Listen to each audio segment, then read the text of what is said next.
Кәрим Тинчурин исемендәге Татар дәүләт комедия һәм драма театр коллективы бер төркем татар җәмәгатьчелеге Архангель зиратында актер, драматург, режиссер Кәрим Тинчурин җирләнгән урынга килеп, аны искә алды. Мәтәм тәмам булганнан соң татар җәмәгатьчелеге репрессия корбаннары шул исәптән Кәрим Тинчурин җирләнгән урынга чәчәкләр салды. Кәрим Тинчурин ул безнең күңелләребездә һәм безнең тормышыбызда көн саен ачылып тора.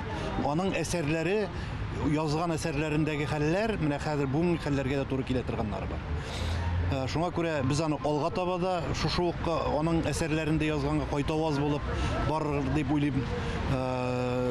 Һәрбер әсәренең күз алдында уздырган вакытта күрәсең, менә туктагыз әле, бу шушы әсәргә язылган бит әле, менә бу шушы әсәрдә язылган бит әле, менә ничә еллар узса да, инде 100 елдан артык дип әйтик, безнең Кәрим Тинчуриныбыз сәхнәдә генә түгел, тормышта да һәр вакыт үзенең кайтавазын таба.